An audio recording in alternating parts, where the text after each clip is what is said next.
अस्सलाम वालेकुम। पिछली कुछ वीडियोस में मैंने आप सबको ये बताया था कि एक शुगर के मरीज ने अगर पाँव के जख्म से बचना है तो उसने कौन कौन सी एहतियाती तदाबीर करनी है।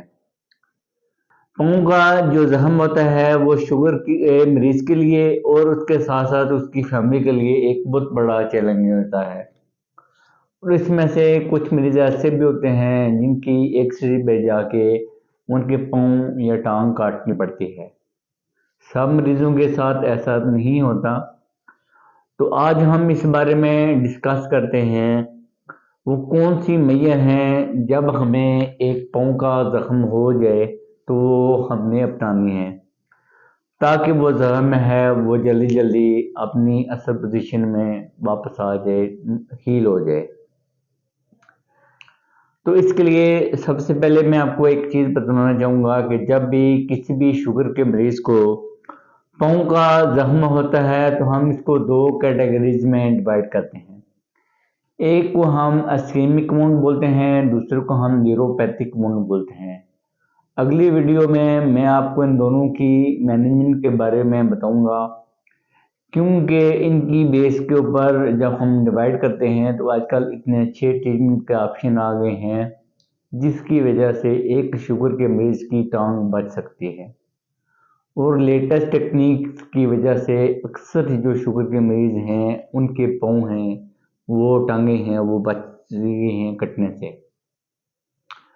तो अब आज हम वो जो कॉमन मेजर्स हैं जो एक शुगर के मरीज ने पाँव के जख्म के लिए करनी है उसके बारे में हम डिस्कस करते हैं। इसमें टॉप ऑफ लिस्ट ये है कि जब भी शुगर के मरीज को पाँव का जख्म हो या फिर उसने किसी भी मर्ज के लिए ऑपरेशन कराना हो या किसी और जगह के ऊपर भी जख्म हो तो सबसे पहले उसने अपनी ब्लड शुगर को नॉर्मल रेंज में रखना है ताकि उसका जख्म है वो जल्दी मोले और उसको इन्फेक्शन के चांसेस कम से कम हों। जिन लोगों की शुगर कंट्रोल नहीं होती उनका जख्म बहुत लेट मोलता है और उनको इन्फेक्शन जल्दी होती है। दूसरे नंबर पर उसने ये करना है कि हम एक टर्म यूज़ करते हैं ऑफलोडिंग। इसका ये मतलब होता है कि जो अफेक्टेड एरिया होता है उससे आपने प्रेशर को कम करना है, ऑफलोड करना है। तो सादे लफ्ज़ों में शुगर के मरीज़ को जब भी पाँव का जख्म हो उसने ज़्यादातर ये कोशिश करनी है कि अपने पाँव के ऊपर वज़न कम से कम डाले, मतलब ये कि वो कम से कम वॉक करे। वैसे शुगर के मरीज़ को हम वॉक करने के लिए कहते हैं कि एक बहुत अच्छा ऑप्शन होता है, लेकिन जब उसको पाँव का जख्म है तो वो कोशिश करे कि वॉक से अवॉइड करे।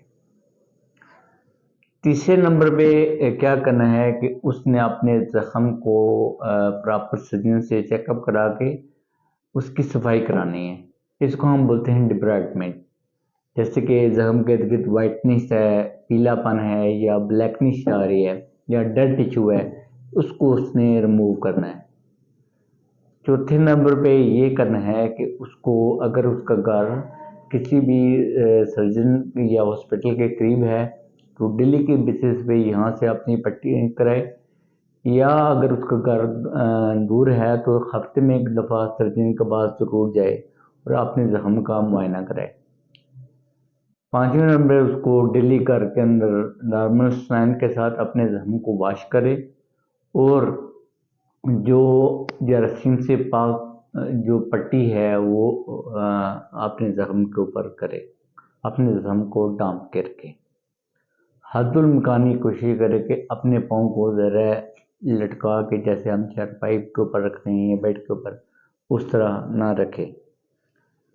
6 नंबर पे ये करे कि अगर उसके पाँव में किसी किस्म की इन्फेक्शन है तो उसकी भी साथ जो अपने मुआलिज की तजवीज़ करदा अद्वियात हैं वो प्रॉपरली और रेगुलरली दे।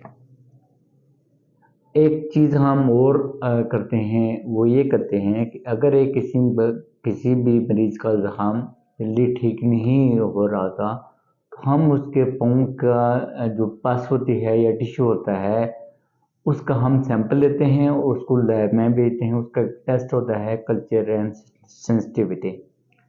उसकी बेस के ऊपर ये पता चलता है कि इसके पाँव के ज़ख्म होने की वजह क्या है, कौन सा जरासीम है जो इसके रेशे की वजह बन रहा है और उसका इलाज क्या है। ये एक बहुत अच्छा ऑप्शन होता है।